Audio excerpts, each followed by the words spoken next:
persembahan dan perpuluhan dapat ditransfer melalui BCA 857 050 5000 atas nama GBI Musi Palam Indah atau scan barcode QR kode GBI Musi Palam Indah.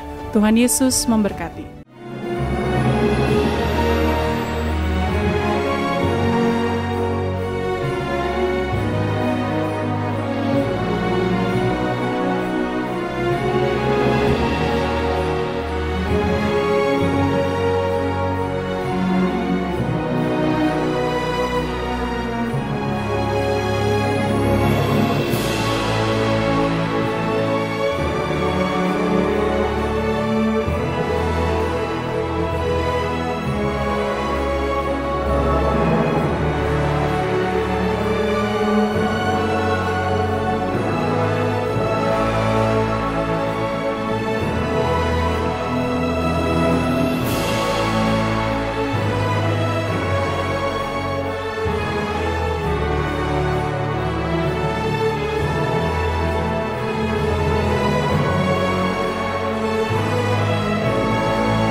Shalom, puji nama Tuhan.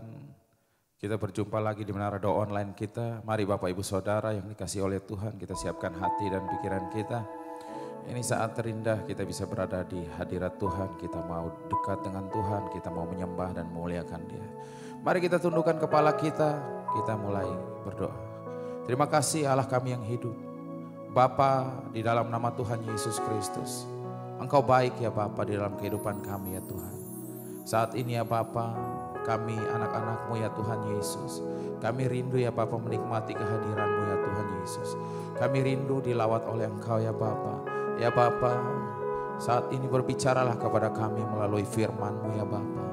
Biarlah kami menjadi bejana-bejana-Mu yang indah ya Bapa. Terima kasih ya Tuhan, Engkau baik di dalam kehidupan kami ya Bapa. Kami mau bersuka cita di dalam segala keadaan karena Engkau yang akan menuntun kami ya Bapa. Terima kasih ya Tuhan, kami serahkan semua ke dalam tangan-Mu. Hanya di dalam nama Yesus kami siap menyembah Engkau ya Bapa. Haleluya Bapa. Amin. Yes Father. Mari semuanya kita angkat suara kita. Kita mau katakan,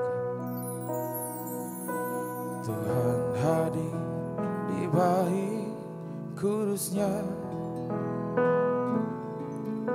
Saat umat mencari wajahnya, berseru, berdoa, bersujud menyembah, dan menikmati kehadirannya. Katakan Tuhan mau dekat, Tuhan mau dekat dengan umatnya. Dengan segenap hatinya, berseru, berdoa, bersujud menyembah, dan menikmati kehadirannya. Mari kita sembah hadirat-Mu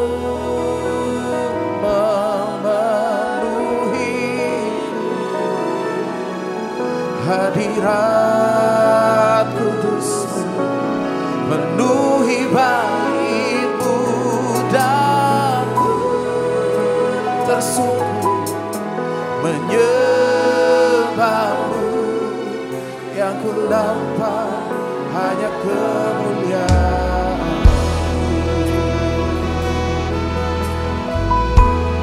Mari sama-sama dari awal kata Tuhan hadir di bait kudusnya, saat umat mencari wajahnya, berseru berdoa, sujud menyembah, menikmati kehadiran Tuhan. Mau dekat, Tuhan mau dekat dengan umatnya yang datang dengan senang hatinya, berseru berdoa, bersujud menyembah, menikmati kehadiran. Hadirat-Mu memenuhiku, hadirat kudus-Mu penuhi bait-Mu, dan tersungkur menyembah-Mu, yang ku nampak hanya kemuliaan. Hadirat-Mu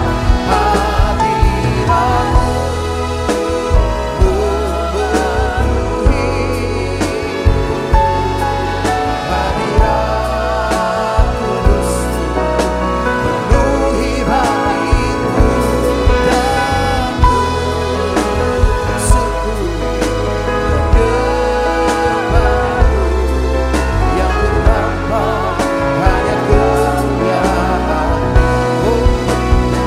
Mari kita naikkan doa kita.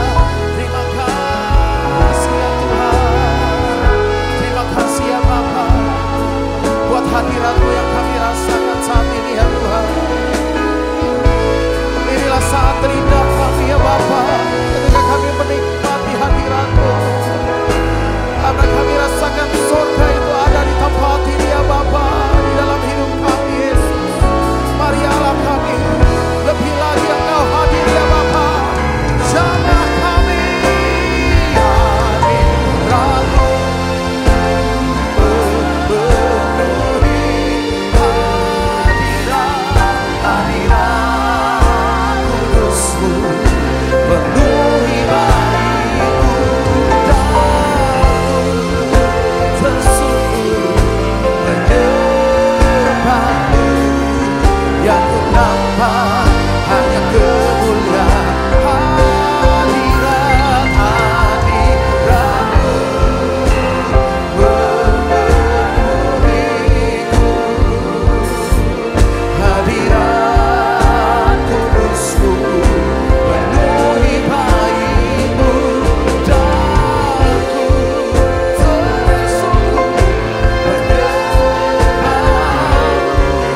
menyembah-Mu, yang ku nampak hanya kemuliaan-Mu.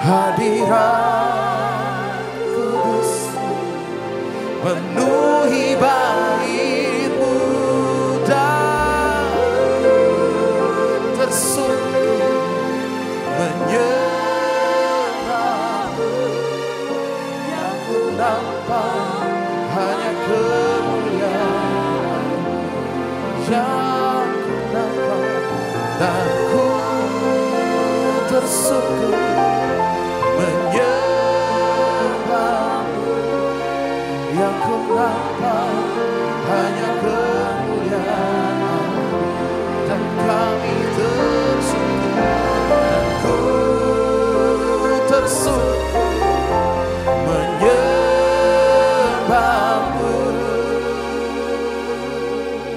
yang ku nampak hanya kemuliaan-Mu.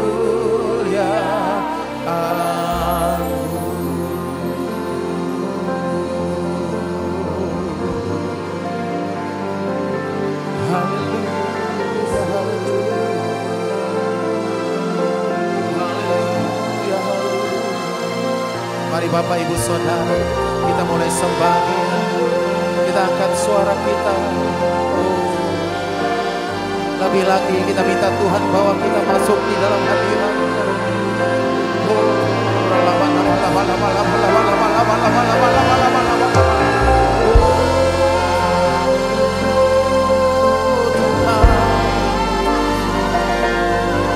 Saat ini kami datang ya Bapa, datang untuk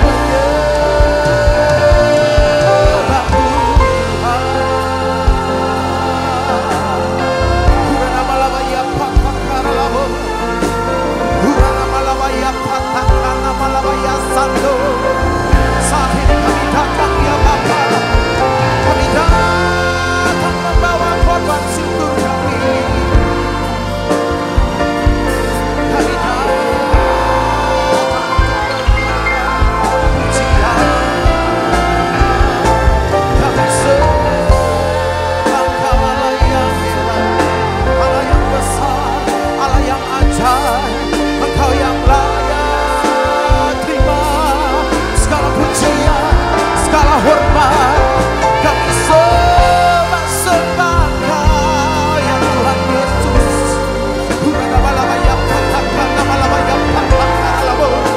Mari Allah kami, lawan kami Yesus. Jesus, kami sembah, kami tersungkur ya Bapa. Kami naikkan syukur kami buat Allah yang hebat, Allah yang dahsyat, Allah yang baik selama-lamanya.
Sungguh besar dan kudus nama-Mu Bapa, ku selalu puji nama Yesus. Besar setiamu, rahmat-Mu di dalam hidupku. Ku mengasihi-Mu. Sungguh besar dan kudus nama-Mu Bapa, ku selalu puji nama-Mu. Besar setiamu, rahmat-Mu di dalam hidupku. Bapa, ku mengasihi-Mu. Sungguh besar dan kudus nama-Mu Bapa, ku selalu puji nama-Mu. Besar setiamu, rahmat-Mu di dalam hidupku. Bapa, ku mengasihi-Mu. Sungguh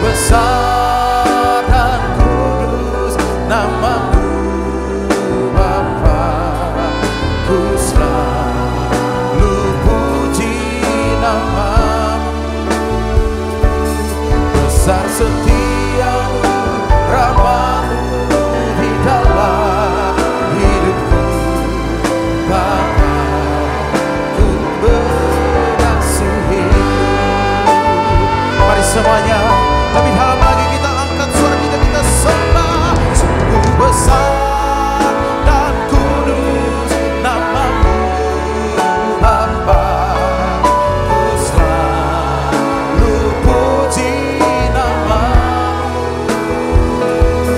Besar setiamu, rahmat-Mu di dalam hidupku. Bapa, ku mengasihi. Sungguh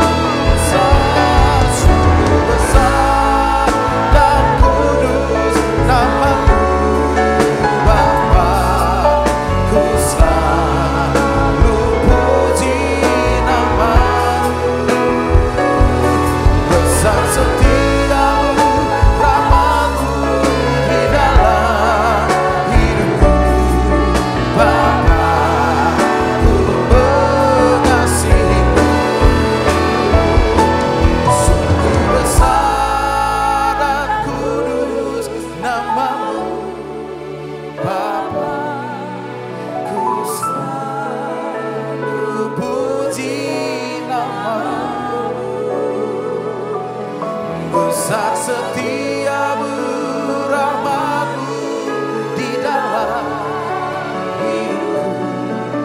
Bapa, ku mengasihi. Bapa, ku mengasihi. Bapa, ku mengasihi-Mu.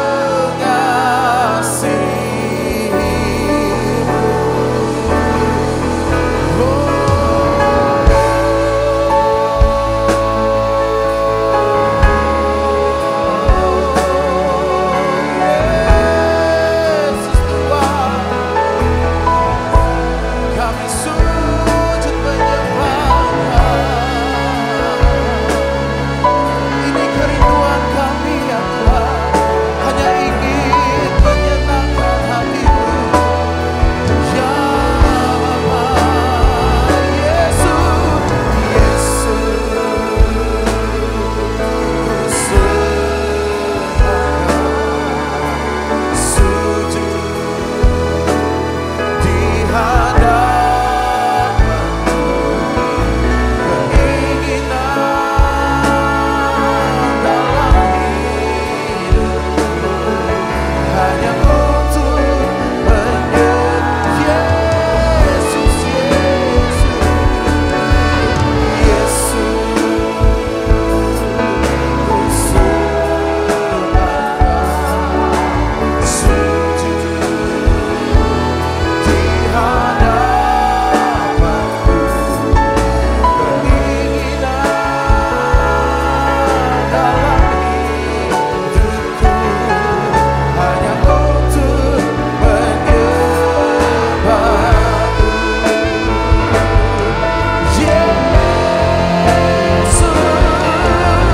Yesus, kami sembah. Sujud Tuhan di hadapan keinginan ya Bapa. Hanya ini, hanya untuk menyembah. Yesus, kami sembah ya Allah. Sujud di hadapan-Mu. Keinginan dalam hidupku hanya untuk menyembah. Yesus, ku sembah. Sujud di hadapan ya Bapa. Keinginan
Terima kasih ya Bapa, Engkau baik Tuhan.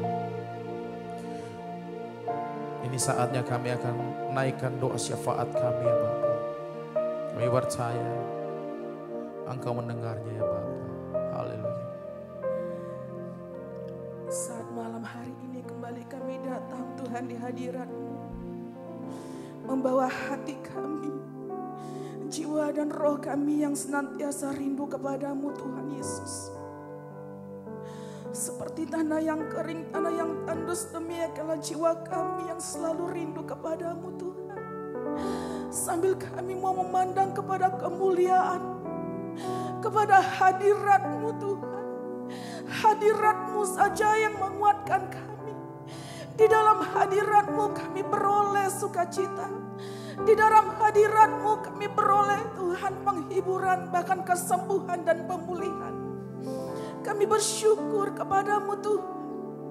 Bapa, meskipun apa yang saat ini kami alami Tuhan tidak sesuai dengan keinginan kami, sekalipun doa-doa kami belum Tuhan jawab, tapi kami tetap menaruh segala pengharapan kami kepadamu Tuhan. Sebab kami tahu rencana-Mu tidak pernah gagal atas kami anak-anak-Mu Tuhan. Terima kasih Bapa, terima kasih, kami bangga punya Yesus yang luar biasa seperti-Mu Tuhan. Malam hari ini bersama dengan umat-umat-Mu yang mengikuti menara doa Tuhan. Malam hari ini Tuhan, kami datang di kaki-Mu Tuhan.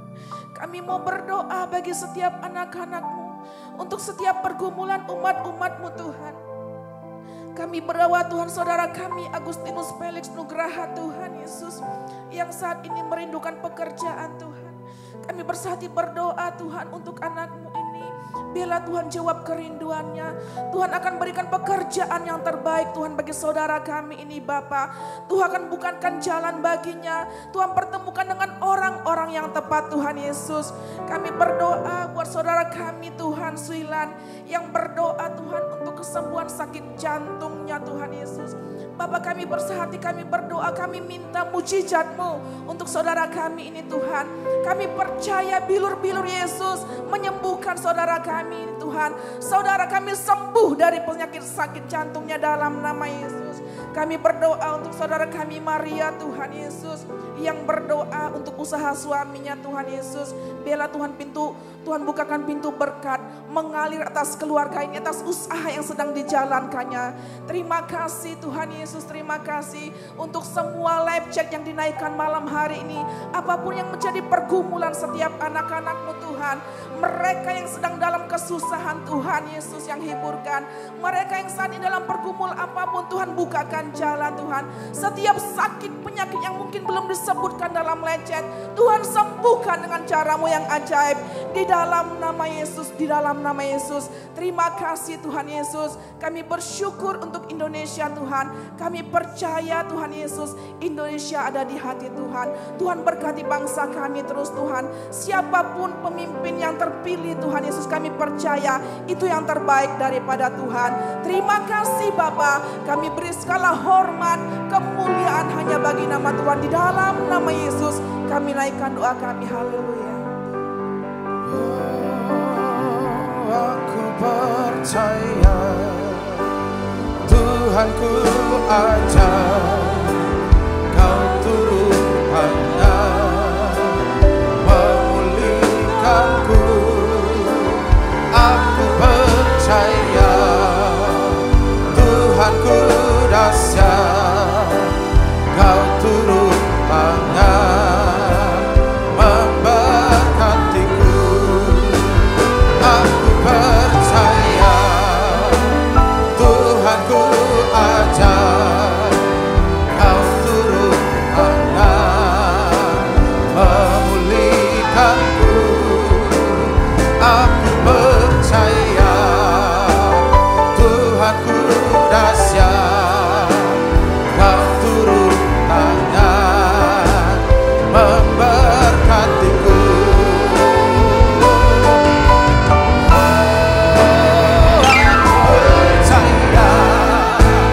Tuhanku ajar, Kau turun tangan memulihkanku.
terima kasih untuk hadirat-Mu yang luar biasa. Terima kasih ya Tuhan, untuk kuasa-Mu yang sedang bekerja di tengah-tengah kami. Terima kasih Tuhan untuk kemuliaan-Mu yang begitu nyata di tengah-tengah kami ini ya Tuhan. Kami mau menyembah-Mu. Kami mau menyembah-Mu ya Tuhan lebih lagi. Kami mau tundukkan hati kami. Kami mau sujud di kaki-Mu. Mari saudaraku, mari ibu bapak saudara, baik yang ada di ruangan Holy Spirit-Mu maupun saudara yang mengikuti secara online. Mari siapkan hatinya, buka hatinya, sembah Dia, sembah Yesus. Oh ya lama mana malam malam malam malam malam malam malam malam. Oh ya lama lama lama lama lama lama. Yesus. Yesus, terima kasih. Terima kasih Tuhan. Bola bola.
Akal budi daripada sorgawi.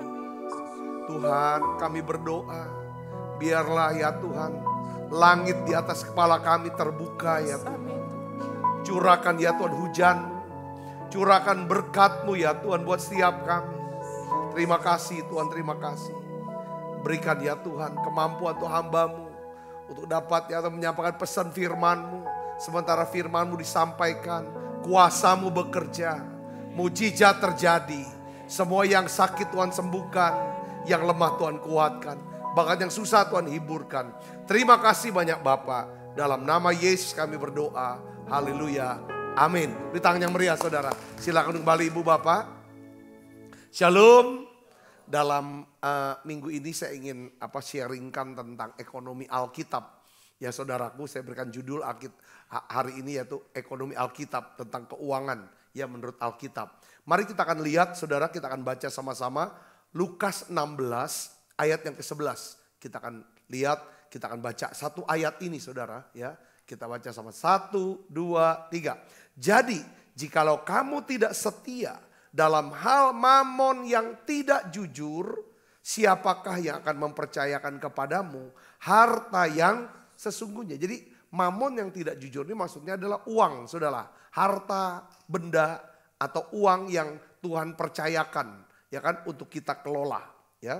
Jadi harta yang sesungguhnya ya kan, kalau kita bisa setia mengelola ya kan daripada uang kita, maka Tuhan Yesus katakan maka Tuhan akan mempercayakan kepada kita harta yang sesungguhnya. Jadi gini saudara, apakah kita bisa menjadi seorang yang dipercaya Tuhan ya kan dengan sebuah kekayaan rohani ya, atau harta yang sesungguhnya atau kekayaan sejati ya kan? Hal itu tergantung daripada ya kan bagaimana Tuhan melihat, bagaimana cara kita mengelola keuangan. Cara kita mengelola keuangan. Tapi sebelum saya akan bahas saudara tentang bagaimana yang Tuhan ingin kita bisa kelola keuangan. Saya ingin beritahu dulu. Saudara mau gak dipercaya Tuhan yang namanya harta yang sesungguhnya? Saudara mau amin? Ini yang paling penting. Harta yang sesungguhnya atau kekayaan sejati ini sifatnya apa saudara? Itu kekal. Tapi yang namanya harta atau uang kan bisa cepat hilang. Saya sudah ngelihat kok, saksikan. Saudara, orang yang hartanya kita pikir gak akan pernah bisa habis. Ya kan 7 turunan. Bahkan orangnya belum meninggal aja sudah habis.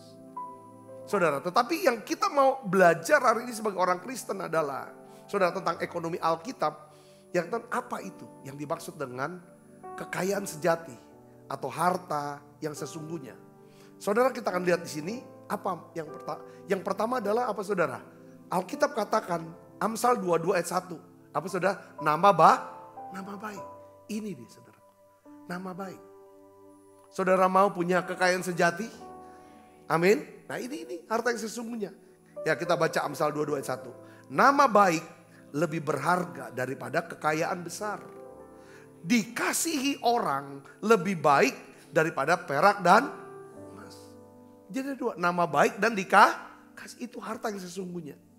Bagaimana kita mengelola uang dengan benar, maka Tuhan akan berikan kepada kita harta yang sesungguhnya. Kata sesungguhnya yang pertama namanya siapa? Nama baik atau dikasih orang. Saudara, ada pepatah berkata begini, gajah mati meninggalkan apa?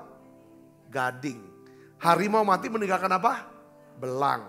Kalau manusia mati meninggalkan apa? Nama baik harusnya. Saudaraku, nama baik. Atau nama rusak. Tergantung saudaraku. Ya kan? Apa artinya kita punya harta duniawi yang banyak. Tapi nama kita cemar atau rusak. Hal itu jadi beban buat keturunan kita di masa depan.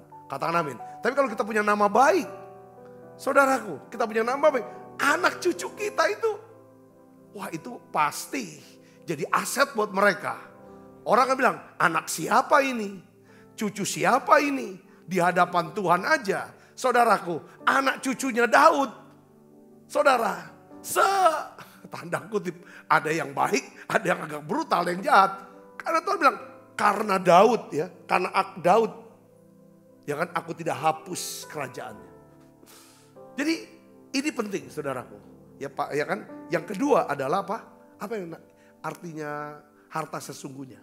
Saudaraku, yang kedua, pertama adalah nama baik, yang kedua apa? Kita kaya dalam apa? Kebajikan.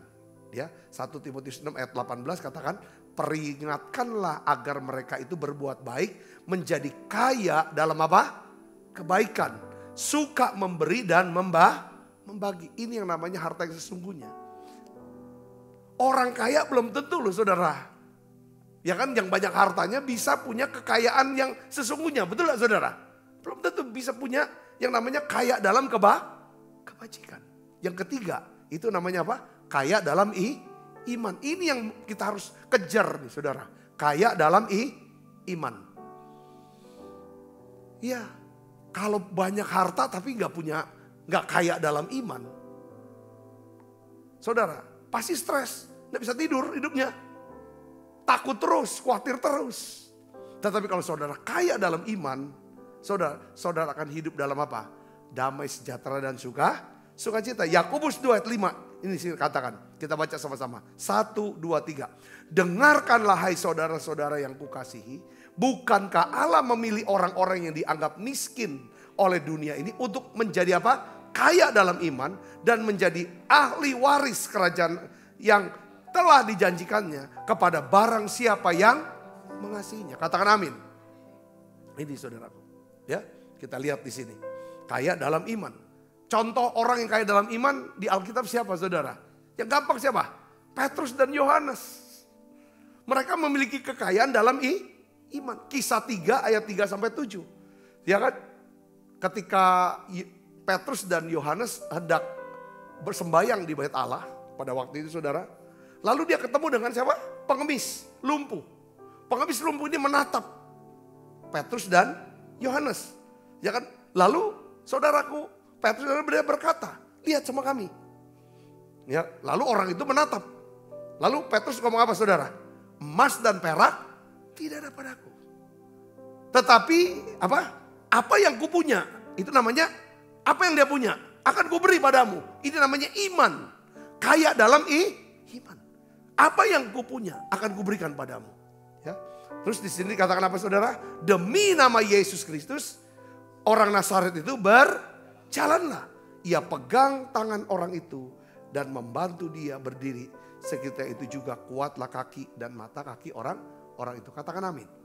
Saudara pernah doa enggak supaya bisa kaya dalam iman? Saya ada doa, Tuhan saya mau kaya dalam iman. Kaya dalam iman artinya apa? Tuhan, kalau ada orang minta doa sama saya. Dan memang Tuhan tuh belum waktunya dia untuk meninggal. Dia sakit, ya kan belum waktunya meninggal. Sekalipun berikan saya iman untuk mendoakan dia.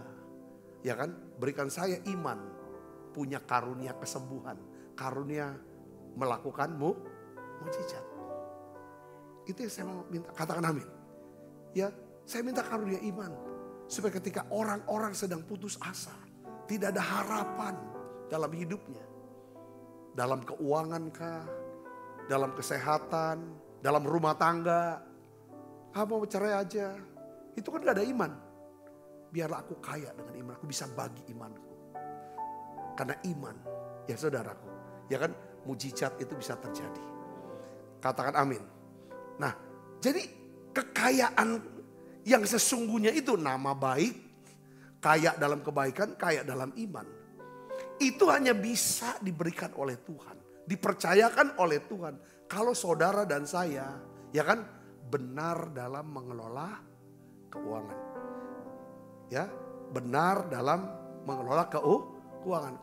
Karena Tuhan Yesus berkata ini, kalau kamu tidak bijak, kalau kamu tidak jujur dalam mengelola uang, ya kan mengapa saya harus memberikan kamu kepercayaan mengelola kekayaan rohani atau harta yang sesungguhnya. Jadi gini saudara, dengan kata lain, jumlah berkat yang Tuhan akan berikan kepada kita, ya, sampai ke level berkat Salomo. Saudaraku, level Salomo, berdoa aja kan Tuhan berikan saya berkat, apa yang Tuhan berikan kepada Salomo, berikan kepada saya. Berani gak? Pernah gak saudara doa seperti itu? Saya pernah doa saudara seperti itu.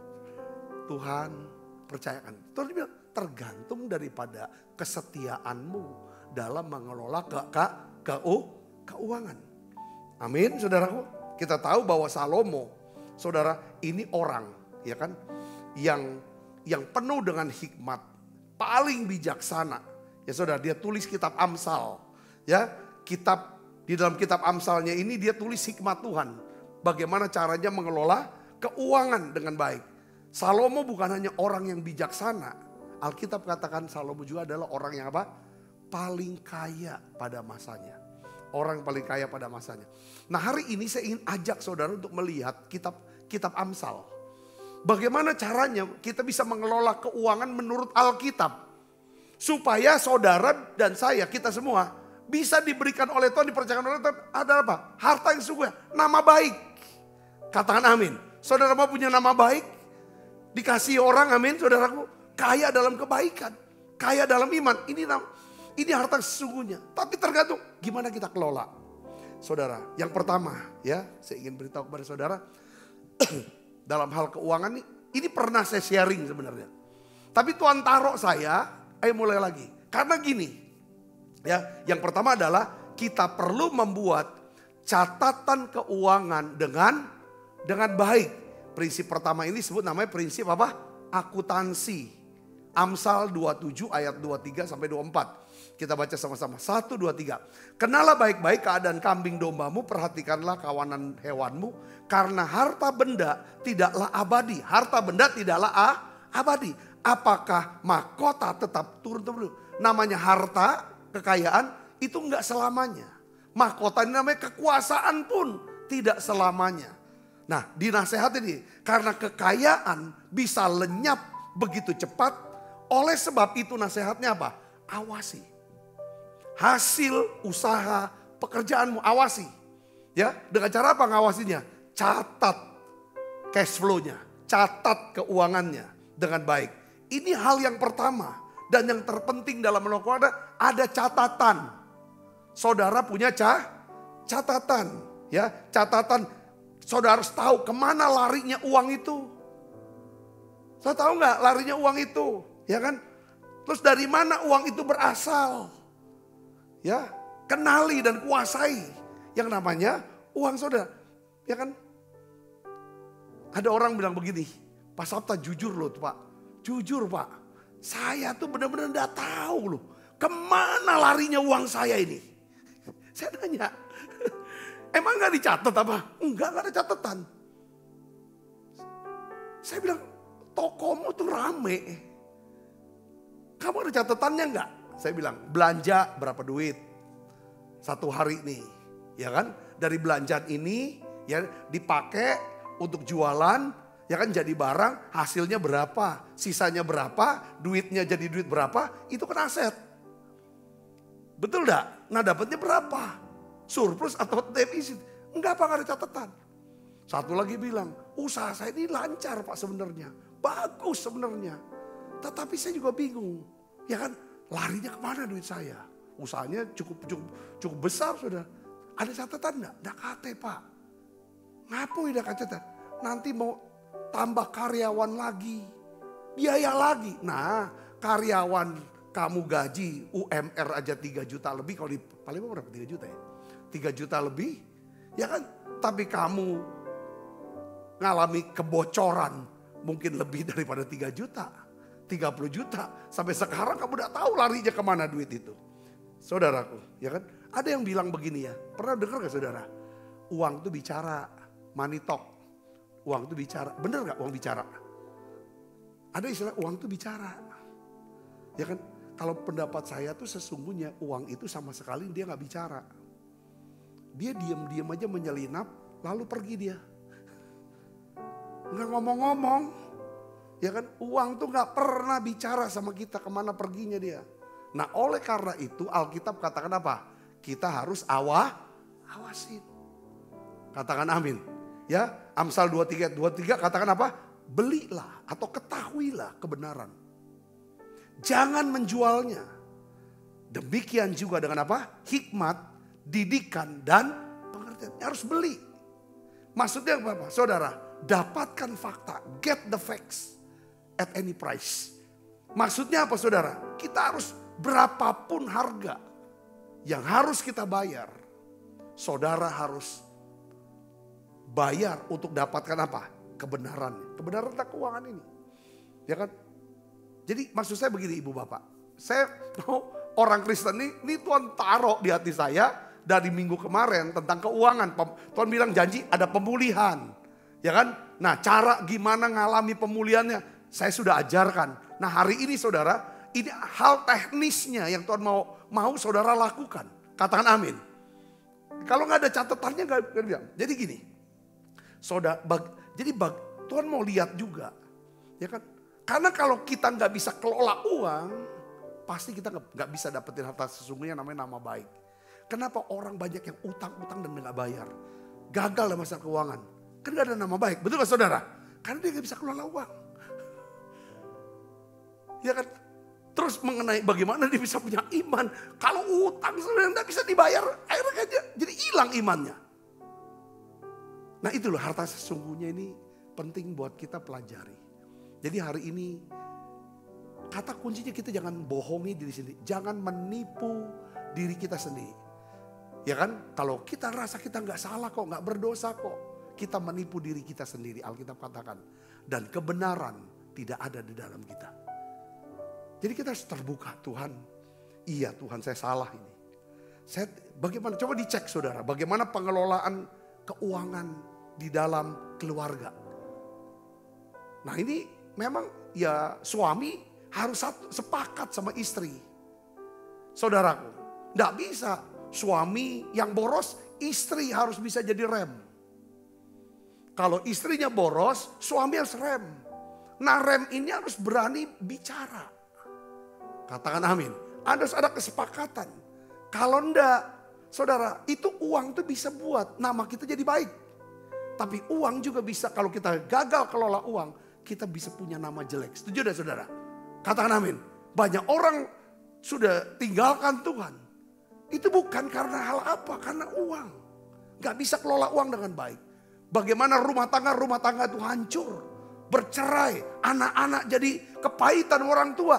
Karena masalah tidak bisa kelola uang. Maksudnya suami gak kerja, kamu cari duit. Ada duit, langsung dihabiskan. Pengeluaran lebih besar daripada penghasilan. Saudara bisa mengerti maksud saya sini, katakan amin. Tuhan mau lihat bagaimana kita kelola uang pribadi kita. Ya kan? Kalau kita tidak mengetahui kemana perginya uang kita. Maka ya kan, karena kita tidak mempunyai catatan keuangan yang baik, maka kita ada dalam masalah. Saya bikin rumus saudaraku, ya. Rumusannya gini, masa bodoh tambah plus mudah ngutang sama dengan apa? Bencana keuangan. Ya. Kalau kebiasaan kita membelanjakan uang lebih besar daripada pemasukan, ya kan, kita akan semakin terjerumus dalam bencana keuangan, ya. Dan suatu hari kelak kita akan sadar, kita akan sadar kesalahan dan kebodohan ini yang jadi masalah utama dari seluruh kehidupan kita, ya. Masalah rohani, masalah jasmani, masalah hubungan, itu penyebabnya adalah apa? Masalah keuangan yang kita nggak bisa kelola uang. Kadang-kadang orang bilang, enggak cukup Pak, enggak cukup. Apa yang bisa enggak cukup? Saudara, saya percaya kok dengan firman Filipi 4:19. Allahku sanggup memenuhi segala, bukan sebagian. Segala apa? Keperluanmu, bukan keinginanmu. Keperluan. Apa keperluan kita? Keperluan kita cuma makan sehari 3 kali. Sekarang aja orang udah jarang makan sehari 3 kali. Betul gak? Takut gemuk katanya. Itu kan saudara, listrik, coba lihat kebutuhan. Tuhan pasti cukupin. Katakan amin saudara. Plus kita mau rajin kerja. Catat kondisinya kita rajin kerja. Rajin dalam pelayanan. Apapun itu. Tidak malas. Amin saudara. Ya, ini Tuhan. Ya kan? Ada 4 kebenaran yang perlu kita tahu di soal tentang pencatatannya. Ya saudara. Jadi yang kita perlu catat adalah apa? Itu uang kita berapa? Ada di mana? Barang kita apa? Ya, kita harus tahu. Kita harus tahu. Kita punya apa? Catat, saudara. Saudara yang bisnis, saudara yang rumah tangga, saudara juga yang pelayanan sebagai gembala apa. Saudara harus tahu dong, asetnya apa? Punyanya apa? Harus ada daftarnya. Katakan amin. Jangan tidak tahu. Kalau saudara punya toko emas, harus tahu dong stok emasnya berapa. Ya enggak? Kalau nggak tahu stok emasnya, ya kan lemaklah karyawan itu, karyawan gitu, ya dah. Ya kan, nggak tahu jumlah ininya. Nah, ini. Yang kedua, kita harus juga tahu punya catatan. Kita tuh ngutang sama siapa? Jumlahnya berapa utang kita? Harus tahu. Satu hari saya tanya orang, ya kan, konseling ngomong, ya, saya ada utang Pak, pusing nih. Saya tanya, utangnya sama siapa? Berapa? Nggak tahu Pak. Wah, nggak tahu gimana. Aku udah nggak ingat lagi, nggak hitung lagi Pak, nggak catat lagi. Wah ini alamat jadi orang fasik, aku bilang. Tujuannya apa kok udah catat? Saya pakai istilah, mungkin tiap TPS dia tuh utang. Ada siko orang ada.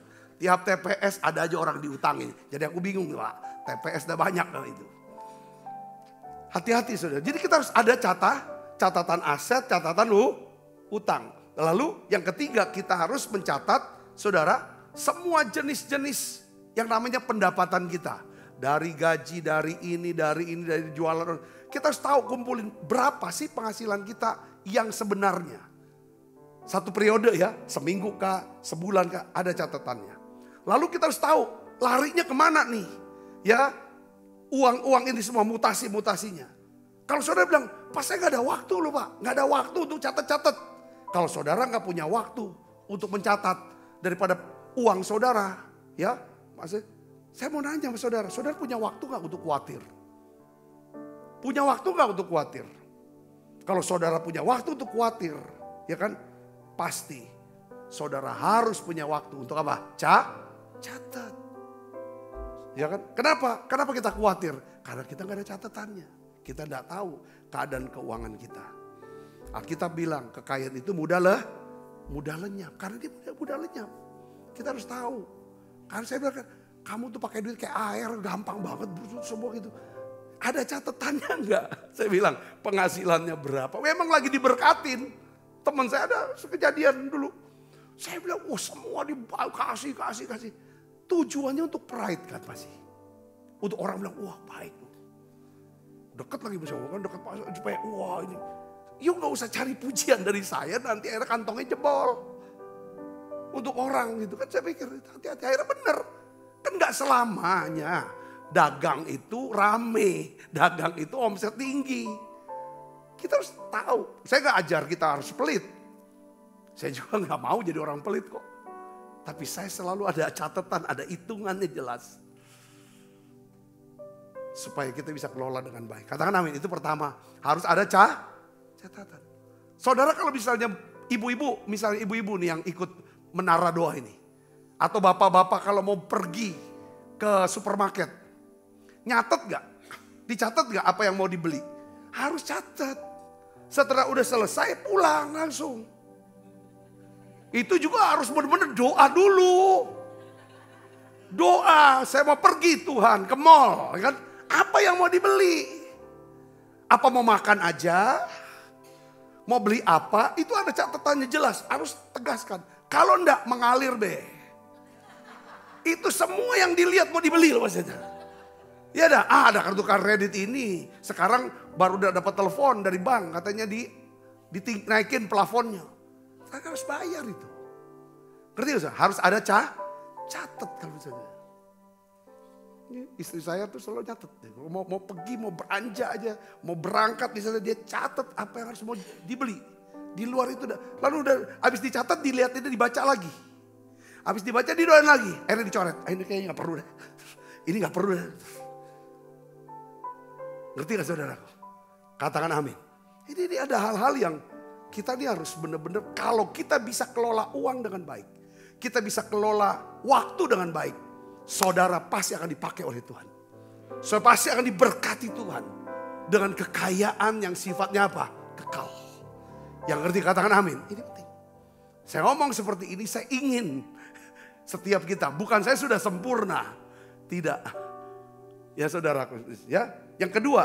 Ya apa? Ya, soal uang. Kita perlu membuat rencana anggaran belanja. Negara aja ada. APBN namanya. Saudaraku, kalau daerah APBD. Seharusnya saudara di rumah pun kita pribadi pun ada anggaran. Kita udah tahu. Gaji saya 5 juta. Nggak boleh saya keluar duit lebih daripada berapa? 4 juta, nggak boleh. Maksimal harus 3 juta uang keluar. Nah gimana caranya breakdown pengeluaran sampai 3 juta. 3 juta itu adalah kebutuhan. Nah oleh karena itu saudara hindari hal-hal yang membuat kita hidup dalam beban utang. Oke, saudara gaji 5 juta, gaji 10 juta misalnya. Perlu gak beli tambah lagi mobil? Bukan berarti saya larang saudara beli mobil. Yang satu mobil ini cicilan belum lunas. Habis mobil ada motor lagi 2. Cicilan belum lunas juga mau tambah lagi. Nah itu harus ada anggarannya saudaraku. Amsal 1 ayat 5 katakan apa?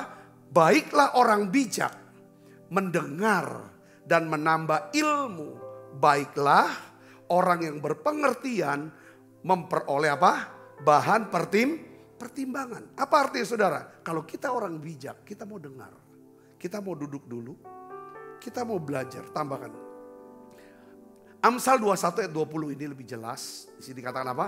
Harta yang indah dan minyak ada di kediaman orang bijak. Kalau saudara bijaksana, pertama saudara punya catatan dalam keuangan. Yang kedua, saudara pasti punya rencana anggaran. Saudara ini makanya kita berdoa. Supaya saudara doanya apa? beri saya hikmat. Saya berikan kecerdasan untuk bisa mengenali peluang kerja, peluang bisnis, semua penghasilan Tuhan. Biar Engkau buka sumber-sumber yang baru untuk penghasilan saya. Katakan amin. Ya, berikan saya hati yang bijaksana untuk ngelola buat anggaran keluar. Mana yang kita harus bisa ngerti membedakan mana kebutuhan, mana keinginan. Dan kita yakin, ya kan kalau kita udah kenali kebutuhan, keperluan, kita harus percaya Filipi 4 ayat 19. Allahku sanggup mencukupi segala kebutuhanku. Menurut kekayaan dan kemuliaan dalam Yesus. Katakan amin. Kalau saudara sudah bisa kelola dengan baik ini, hidup dengan kebutuhan, nanti ada masanya. Saudara, ketika saudara penuh dengan sukacita hidupnya. Kalau orang bisa sukacita kalau dia punya kewajiban apapun yang harus dia bayar, itu dia bisa lunasin, itu pasti ada sukacita. Katakan amin. Nanti ya, Mazmur 37 ayat 4 itu akan terjadi buat saudara. Apa isinya? Dan bergembiralah, maka Tuhan akan memberikan apa yang diinginkan oleh hati. Ini bukan keperluan, keinginan. Itu levelnya. Tetapi yang akan Tuhan cukupi yaitu keperluan kita. Sampai ke level saudara bisa punya sukacita, Tuhan akan berikan apa yang diinginkan oleh hatimu.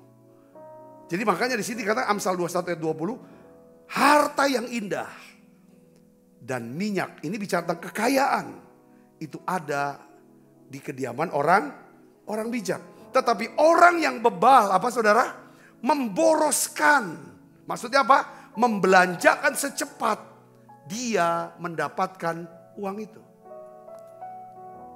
Coba saudara sebagai orang Kristen, jangan dapat duit langsung belanja. Kita tahu nih, duit lagi on the way. Langsung sudah pergi ke showroom. Gak salah pergi showroom. Oh, pergi ke butik. Gak salah pergi ke sana. Coba saudara endapkan dulu. Apalagi itu uang apa? Uang kaget ya. Uang yang datang tiba-tiba bukan karena penghasilan. Datang ini rezeki nomplok maksudnya saya. Entah itu THR lah atau apa segala macam. Saudara kok bisa dapat untung yang besar. Coba endapkan dulu uang ini. Ya, hot money bikin jadi uang yang panas ini ya. Dinginin dulu saudara uangnya. Kalau uang udah dingin ya kan. Kayak hati ya. Kepala lagi panas, hati panas, dinginin dulu. Duit juga yang baru datang tuh harus diendapkan dulu saudaraku. Dinginin dulu. Supaya saudara bisa bijak untuk melakukannya. Katakan amin. Jadi tulis rencana pengeluarannya untuk biaya kebutuhan saudara. Yang ketiga, yang terakhir, saudara, yaitu apa? Ini penting saudara untuk perhatikan, yaitu kita perlu menyisihkan uang. Saudara harus menyisihkan uang untuk masa depan. Ya, prinsip ketiga adalah prinsip menabung. Coba sekali lagi saya ingin ajak saudara pakai terjemahannya yang lain, ayatnya sama. Amsal 21 ayat 20. Kita baca sama-sama sekali lagi. 1, 2, 3. Harta yang indah dan minyak ada di kediaman orang bijak. Dalam bahasa Inggris terjemahan lain dikatakan the wise man saves for future. Kata saves ini artinya apa? Menabung. Orang bijak dia menabung untuk masa depan. Katakan amin. Nah, Amsal 13 ayat 11 coba kita lihat, kita baca sama-sama. 1, 2, 3. Harta yang cepat diperoleh akan berkurang. Tetapi siapa mengumpulkan apa? Sedikit demi sedikit menjadi kaya. Saya melihat saudara ya, orang-orang besar yang punya perusahaan besar, yang jadi gembala di gereja yang besar, atau dia punya nama besar. Saya melihatnya itu dia memulainya sedikit demi sedikit. Dia melakukan pekerjaan yang kecil. Tadi pagi waktu kami menara doa dengan para full timer, para pemimpin di gereja ini. Ya, Tuhan ingatkan lagi kita bahwa ya kan, kalau kita setia pada perkara kecil, Tuhan akan percayakan perkara yang besar. Maksudnya apa? Kadang ya kalau misalnya kita duduk, ingat gak saya bilang, 20-an tahun kita duduk di bawah kaki Tuhan. Tiap hari di menara doa. Coba doa, nyanyi, muji, nyembah.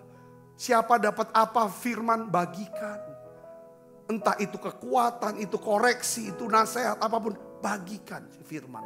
Untuk kemajuan. Hanya itu kegiatan kita ibu bapak saudara. Tiap hari. Bertahun-tahun. Puluhan tahun. Apa yang terjadi? Saudara, hal kecil ini. Sedikit demi sedikit kegiatan ini. Ya kan? Membuat Tuhan mempercayakan kita. Dengan harta yang sesungguhnya. Dengan perkara-perkara besar. Katakan amin. Dia perintahkan kita beli tanah. Dia perintahkan kita tuh bangun gedung. Dia perintahkan kita untuk renovasi berita. Segala macam. Untuk kegiatan pelayanan-pelayanan. Sehingga nama Tuhan dipermuliakan. Begitu pula saudaraku. Saya melihat ada pernah ada riset katanya. Ya, orang yang berusia, ya kan, katanya usia berapa sih? 30 atau 35 tahun. Antar segitu saudara. Ya kan, dua-dua orang ini punya uang 1 miliar. Yang satu dapat 1 miliar itu pemberian daripada orang tuanya. 1 miliar dikasih. Yang satu ini, 1 miliarnya dia punya, itu karena dari sejak usia belasan tahun dia kerja dan dia menabung. Saudara. Lalu dilihat lagi saudara pada waktu dia usia 60 tahun. Mana yang kaya? Yang dapat 1 miliar secara tiba-tiba atau punya 1 miliar yang dia peroleh belasan tahun, puluhan tahun itu. Mana saudara? Ini yang diperoleh sedikit demi sedikit. Saya katakan amin. Ada masa dalam hidup kita. Tuhan tuh gak instan, makanya ada Alkitab. Sedikit demi sedikit Tuhan akan menghalau bangsa-bangsa dari hadapanmu. Apakah Tuhan gak bisa menghalau bangsa-bangsa? Ngejut sekali buat orang Israel. Kenapa kok satu bangsa ajak perang, sudah itu istirahat, kadang menang, kadang kalah, mengalami. Karena Tuhan mau latih, kalau kamu langsung ngejut, apa yang terjadi? Maka binatang-binatang buas yang akan jadi musuh. Ibu bapak saudara, hari ini kita akan belajar bahwa harus latih kebiasaan untuk menabung. Kalau saudara melatih kebiasaan untuk menabung, saudara sedang membangun apa? Karakter. Ya kan? Menumbuhkan buah roh yang bernama apa? Kesabaran dan penguasaan diri. Ini penting, kesabaran dan penguasaan bukan soal uangnya. Tetapi uang itu ada cerminan, ini proses. Saya buka lagi ya saudara ya, ini hidup saya. Sebenarnya katanya sering buka rahasia hidup tuh juga gak terlalu baik. Tetapi kalau ini menginspirasi ya menjadi berkat buat saudara itu boleh.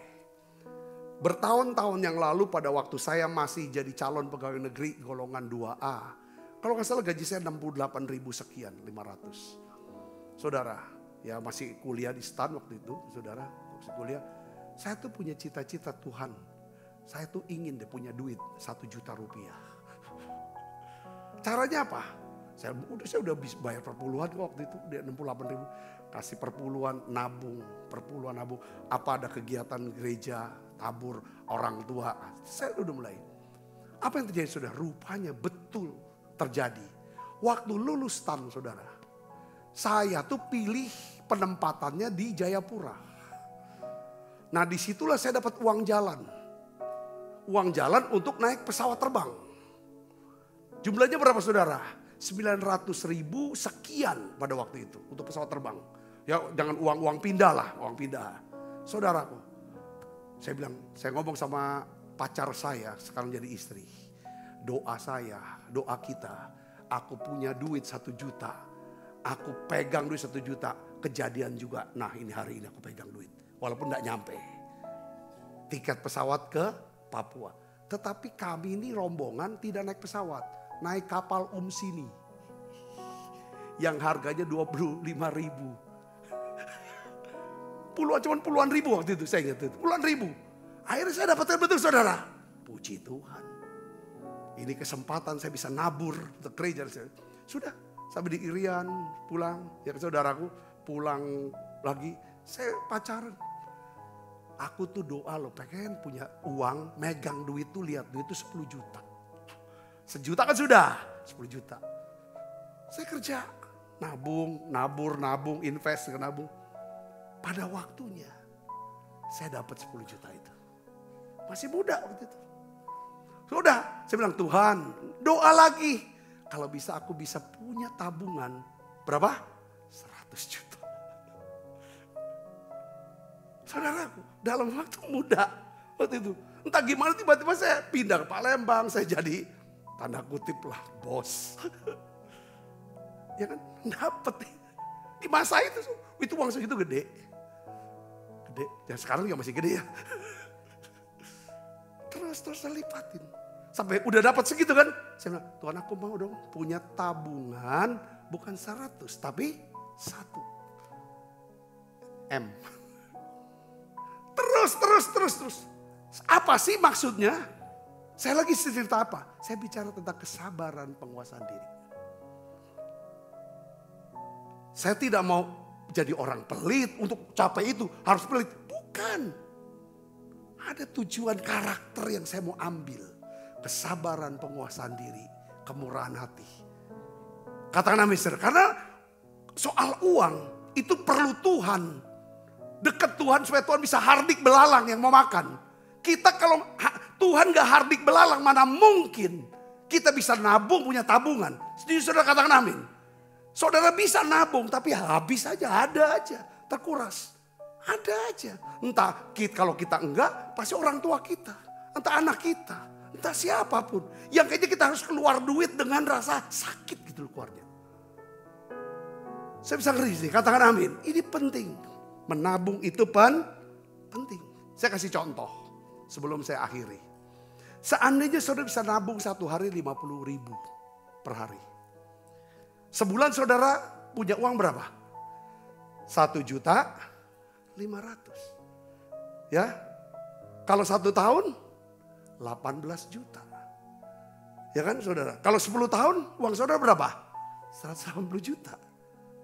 Kalau sekarang usia saudara 30 tahun.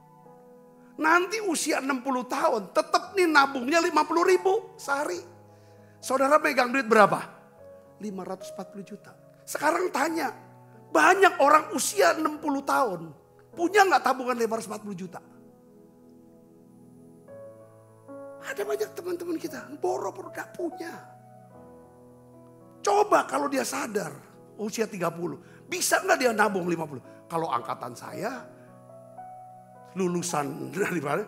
Kalau 50.000 sehari bisa pasti. Karena gajinya ya lumayan. Ngerti gak saudara? Nah ini yang saya mau bukain. Kita lewat hari lewat. Kita melihat Tuhan lewat. Kita mau apa kita ini kan. Kita gak sadar. Itu ada power dalam hal menabung. Katakan amin. Ya sebenarnya ada hal lagi yang keempat. Yang kelima. Yang keempat itu saya sudah ajar sebenarnya kan. Yaitu apa? Saudara harus bawa perpuluhan. Itu tanda untuk supaya dekat sama Tuhan dan Tuhan akan hardik belalang ini. Katakan untuk jaga supaya apa yang kita kerjakan itu ada hasilnya. Hasilnya itu yang kita bisa nikmatin, lalu kita tabung, kita invest, kita buat untuk kebaikan. Saudara bisa katakan amin. Orang berpikir kok perpuluhan seperti kayak pajak, sebenarnya enggak. Itu justru saudaraku satu perlindungan yang ungkapan sebenarnya. Aku percaya hidupku ini ada atas karena pemeliharaan Tuhan. Dan aku percaya ya kan kalau Tuhan berikan berkat maka Tuhan pasti akan melindungi, memelihara dan melipat gandakannya. Ini ekonomi Alkitab saudara-saudara. Katakan amin. Jadi pertama apa harus apa? Catat. Lalu buat anggaran. Yang ketiga, tabung. Yang keempat, tabur, bawa untuk perpuluhan. Dengan satu keyakinan, ketika aku bawa ini, maka aku akan dekat dengan Tuhan. Aku akan diberikan harta yang sesungguhnya. Nama baik, dikasihi, kaya dalam kebaikan, kaya dalam iman. Saudara diberkati, kita akan bangkit berdiri. Allahku kan memenuhi kebutuhanku di dalam dan kemuliaannya. Allahku kan mencukupi keperluanku di dalam Yesus Tuhan. Tuhan, terima kasih untuk pesan firman yang Kau sampaikan buat setiap kami. Tuhan, aku minta turunkan ya Tuhan berkat-Mu. Berkat untuk kami bisa mengelola keuangan, hikmat-Mu ya Tuhan. Kau buka sumber-sumber itu ya Tuhan, penghasilan buat setiap anak-anak-Mu lewat perjamuan kudus ini. Terima kasih Tuhan. Dan beri kami kemampuan untuk mengelola ya Tuhan keuangan yang ada dengan benar, dengan jujur. Terima kasih. Terima kasih. Sebab apa yang telah kuteruskan kepadamu telah aku terima dari Tuhan. Yaitu bahwa Tuhan Yesus pada malam waktu Yesus akan mengambil roti. Dan sudah itu mengucap syukur atasnya. Ia memecah-mecahkannya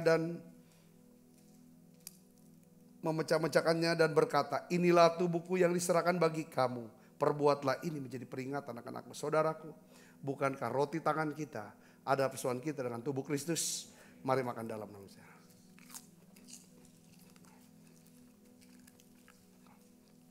Angkat cawan.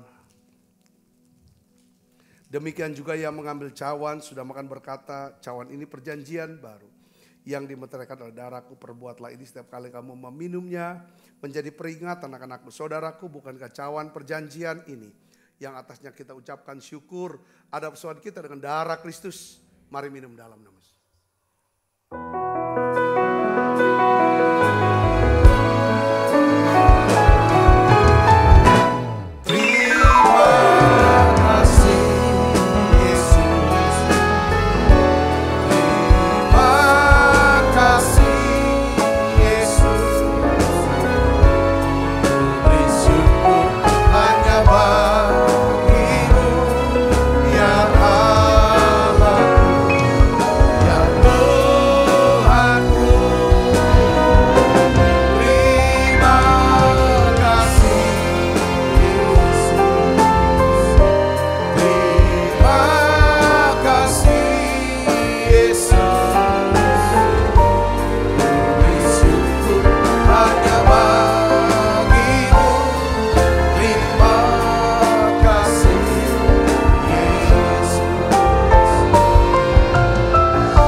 Daripada bulan ini, Tuhan, biar turunkanlah berkat-Mu buat anak-anak-Mu ini Tuhan.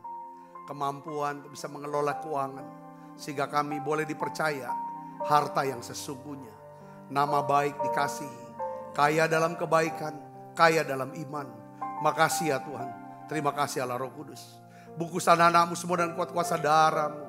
Malaikat Tuhan berpasukan mengawal langkah hidup kami semua. Limpah rahmat rezeki Tuhan berikan. Kesehatan, kekuatan menjadi bagian hidup kami. Terima kasih.